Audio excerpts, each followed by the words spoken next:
I've got to keep rolling because this is coming through. So it's like you have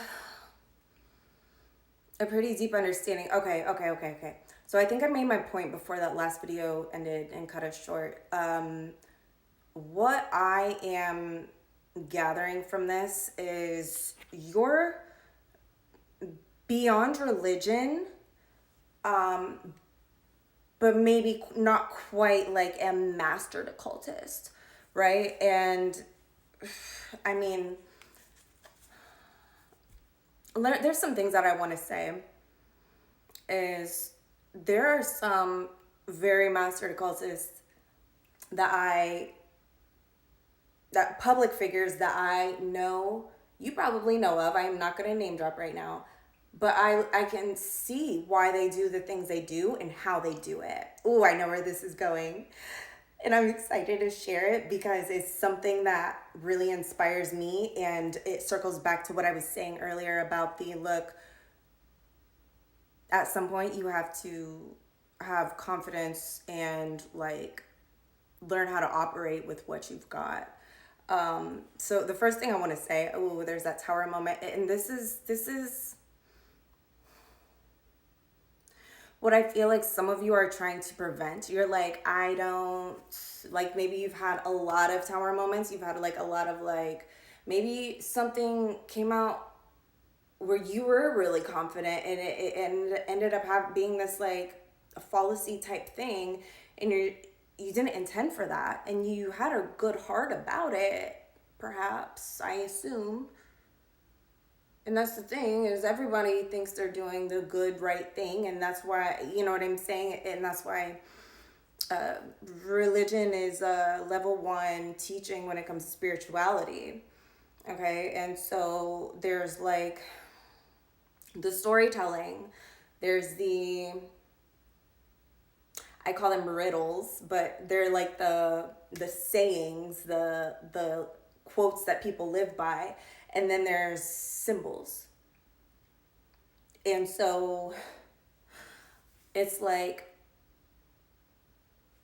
when you can understand symbols, you can look to the other levels of spirituality, and you see them with brand new eyes. It's not that it's just a sans distortion, dare I say.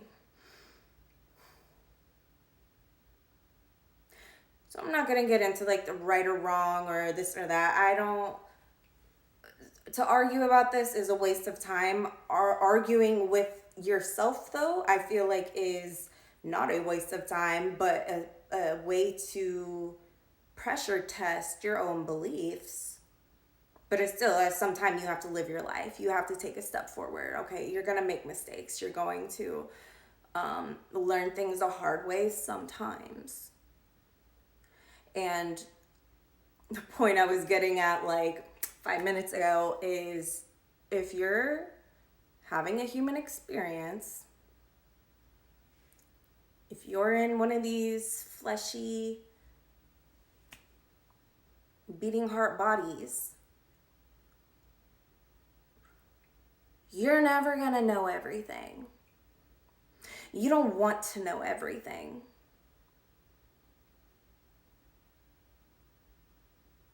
Life would be, you would be terrified to see. Could you imagine if you knew everything? Nobody knows everything.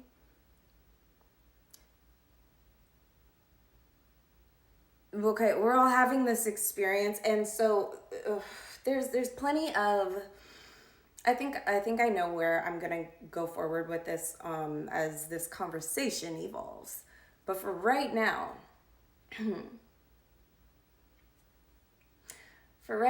beam me the information because it's on the tip of my tongue, and it's like you're wanting to move forward. You're wanting this confidence that you're not going to step through like a hole in the floor and have this tragic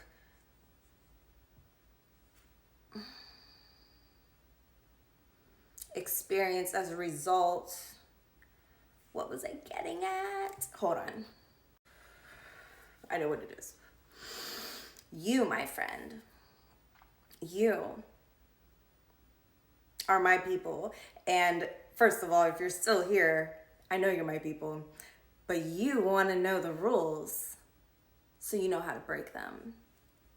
You're a reality creator. You are an alchemist. You are an occultist, regardless of your full understanding at this point. You are learning the laws of the universe so that you can find the loopholes and do things that people have never even heard of. You want to do the unthinkable, and you don't want to do it for the applause. And if you do, I'm not judging you. Like, that's cool. If I do some unheard of shit, like, hey, look at that, you know, but you're doing it because that's part of your soul, like your soul. I will say this because I pretty much made all the points that I wanted to make in this area of conversation.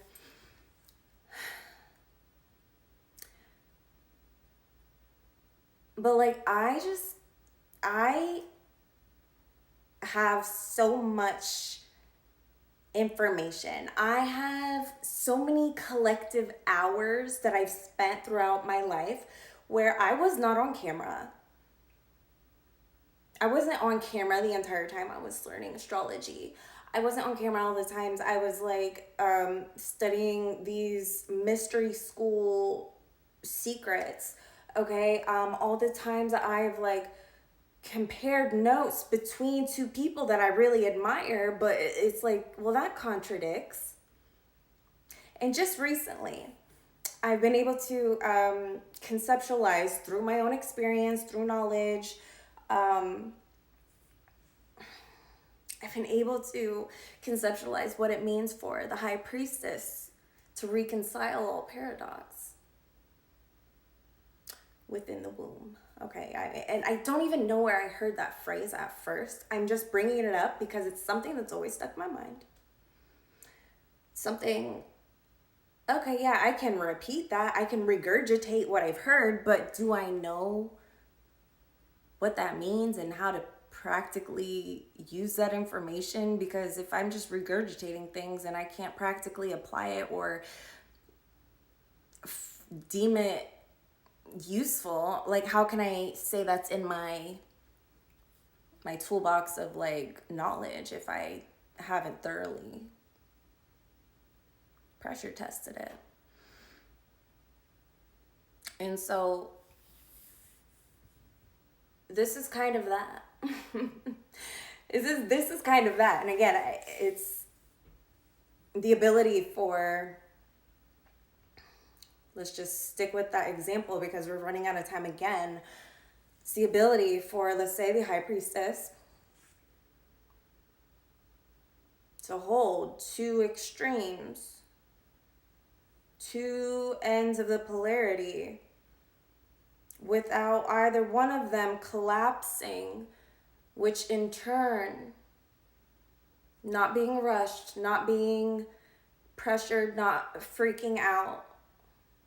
If you want to look up quantum superposition, that would bridge what I'm saying into like a quantum mechanics type of framework, because it's all mirrored in different fun, surprising ways.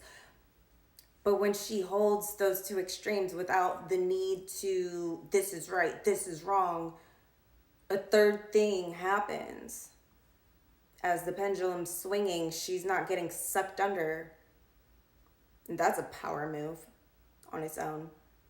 So pendulums, like, look up all these terms that I'm using because it's going to come together for someone. A third thing happens when nothing collapses, and that is transmutation.